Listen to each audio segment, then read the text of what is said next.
Y'all, what had happened was,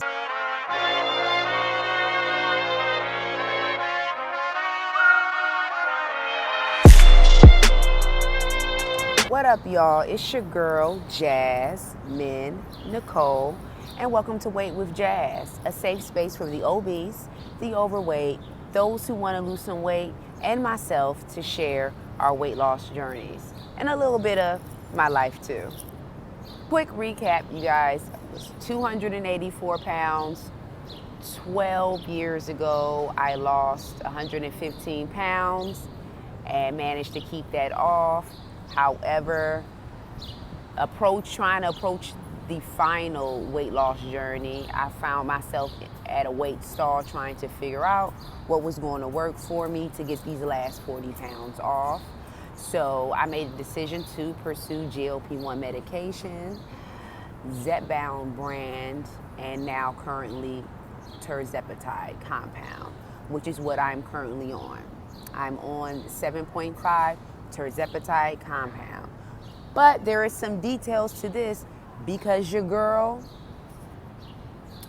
microdosed this morning.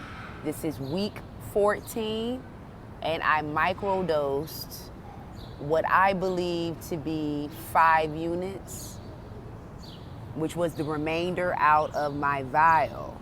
And let me tell you how this happened. This was completely unintentional.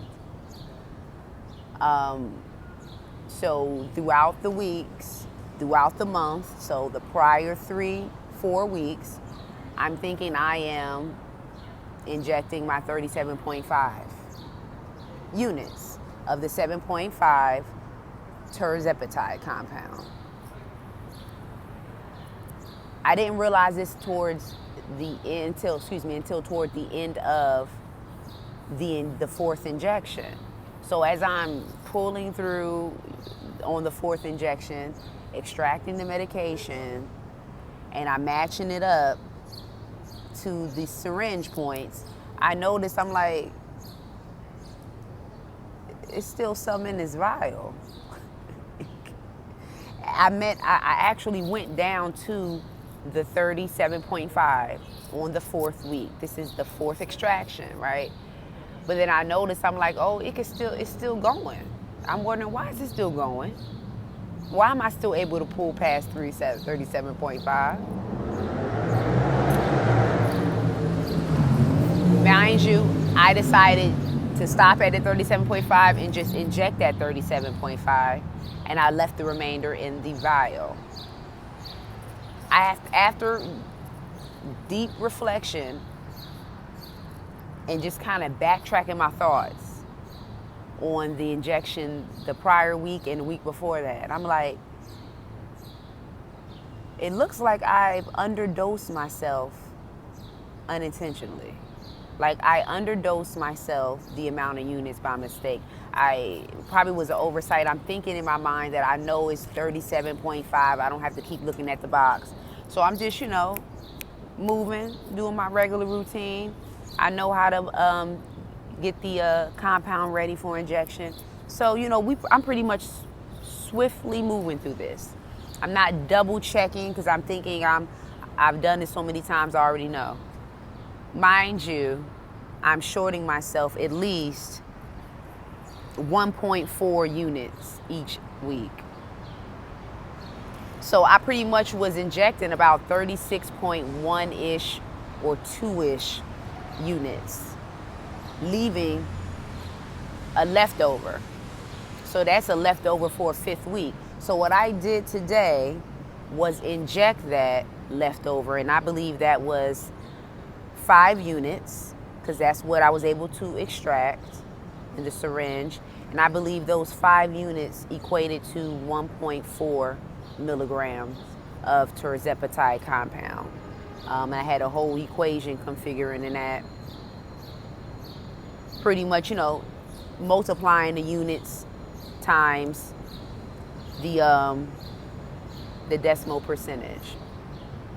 So the 37.5 units multiplied by 0.014, which is the decimal percentage for 1.4% will equal out to 5 units. 5 units was what exactly was extracted from the syringe. I think it may have been like a tiny bit more, but I couldn't catch whatever was left. It was very difficult to try to pull it out. So I was able to catch 5. So I think I got a very low, not low, excuse me, I got a micro dose of around 1.4 milligram of this compound.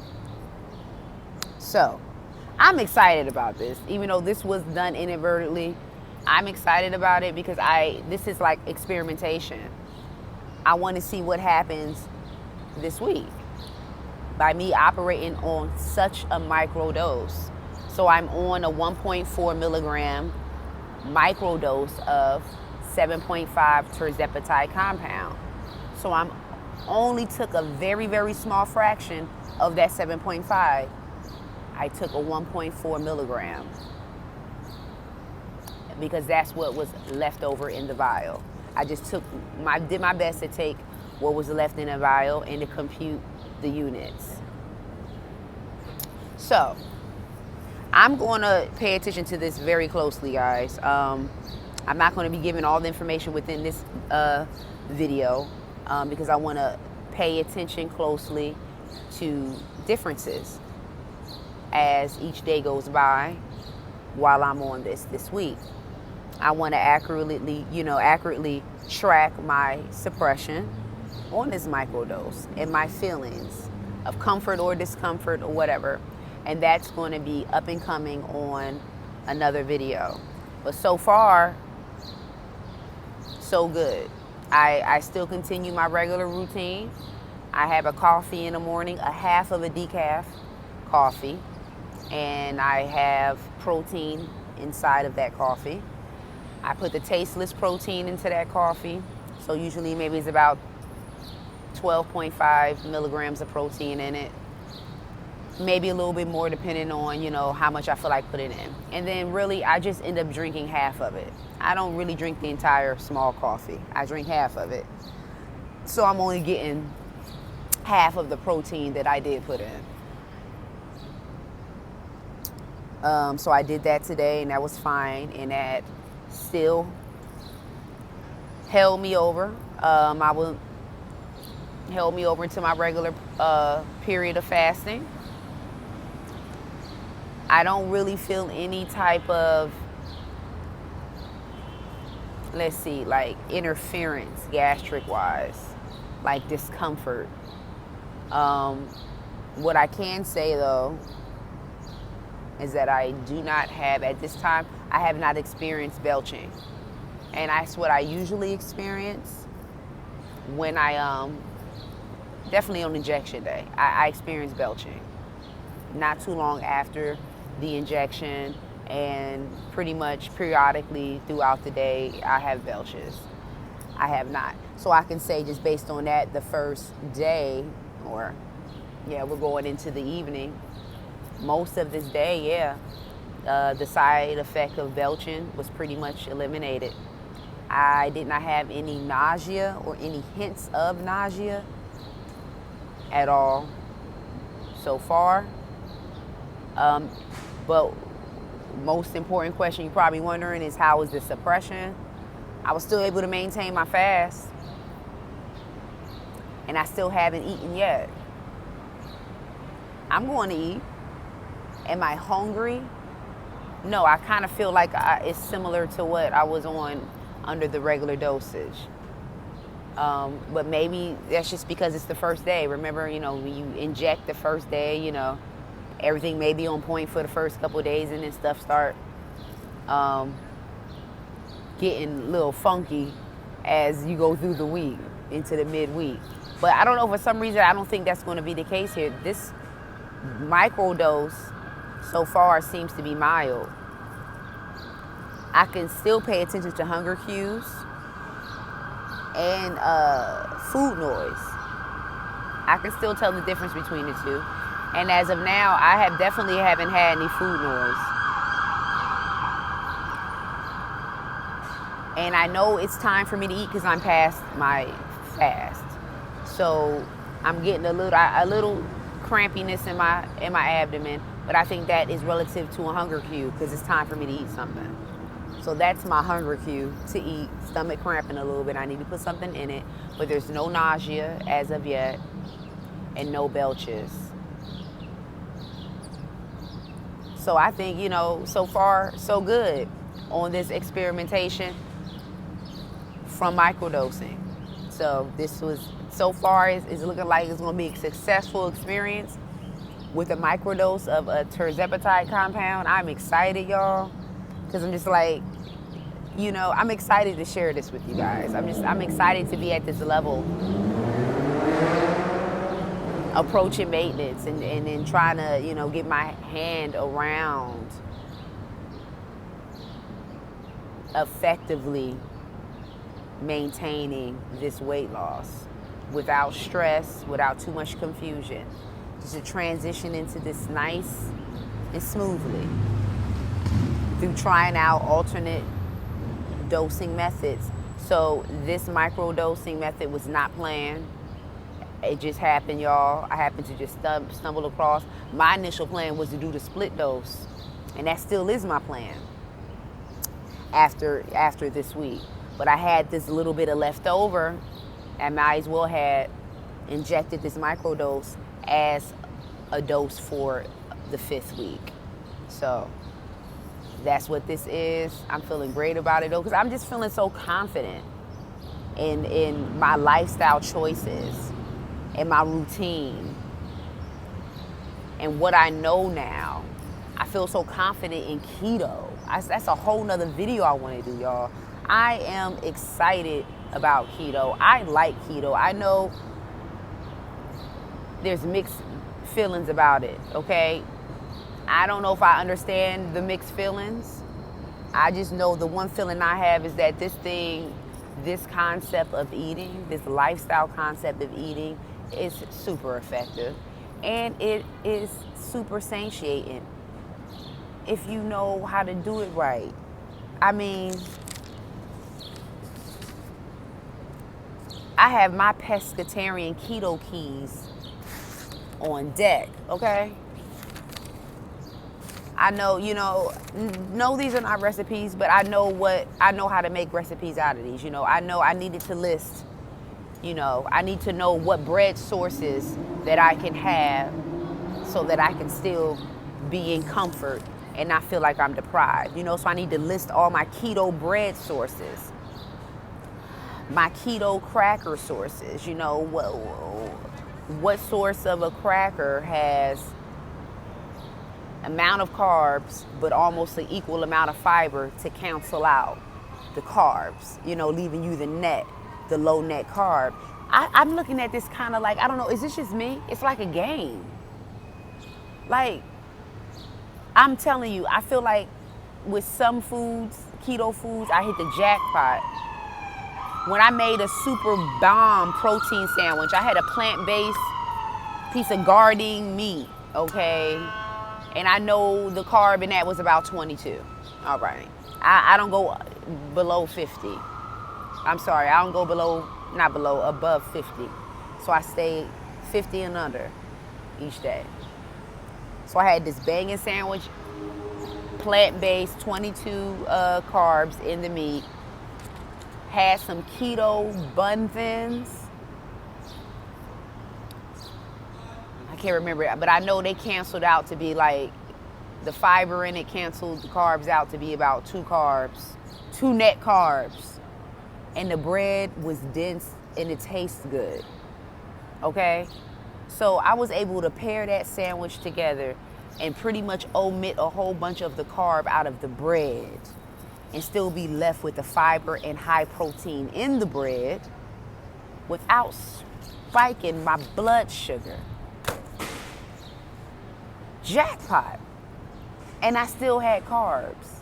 And if I still wanted to have a handful of fries, just a small amount, I would have been able to do it in reason and still be within my carb count. Understanding these lifestyle changes your lifestyle eating routines is A1. Definitely we're dealing with GLP-1 medication. I would definitely recommend GLP-1 and keto coincide, like, for just the best results that you can get and satisfaction. I think keto wins. I think keto really wins.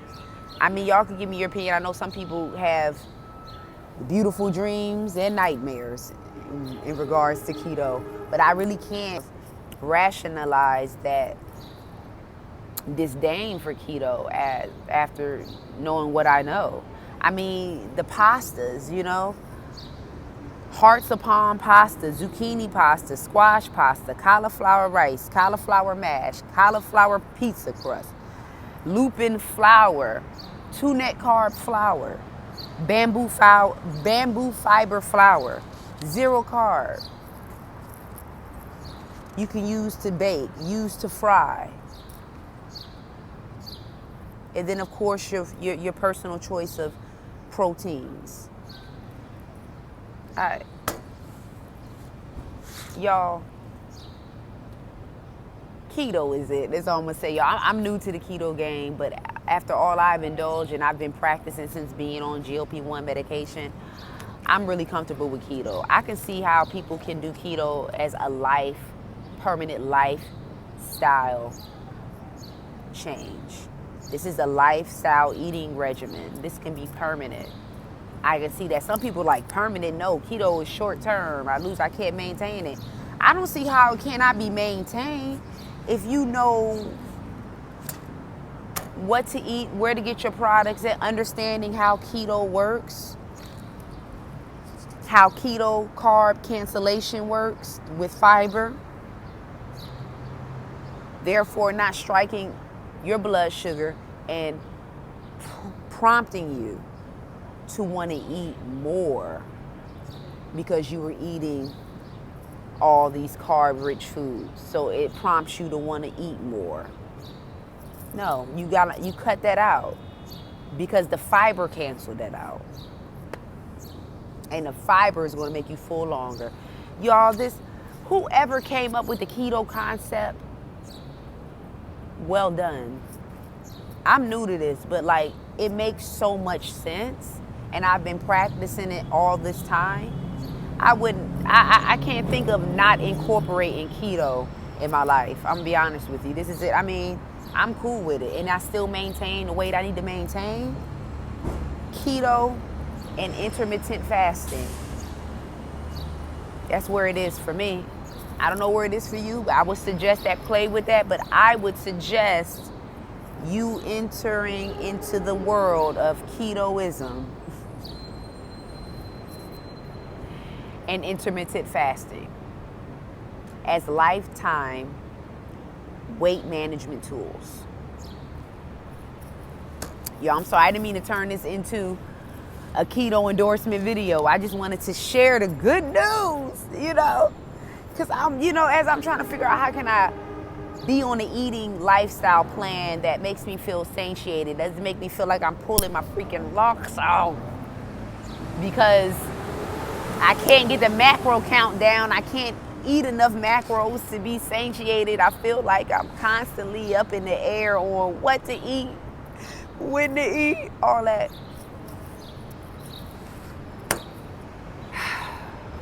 So much regulation. I am so grateful for this medication.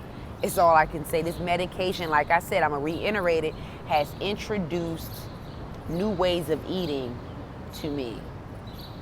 Has introduced restriction to an extent. You know, it has put me in line, prevented me from going left, easily moved me right to the center again, checking me. This is a chin check medication. If you think you're going to do what you want to do on this medication, you better think twice. You better think twice, because it's not happening, okay? You have to go within the lines of the medication. Trust and believe. So, y'all, I didn't mean to drag that out to be as long as it is, but I just really, wanted to give y'all the surprising news about microdosing, okay? Because I wasn't planning on doing it, but it is what it is. I done microdosed, and I'm going to track this going on day 2. Let's see how this turn out. So far, though, so good. And I'm about to go eat my meal. I'm going to get at y'all the next video. Be real, boo.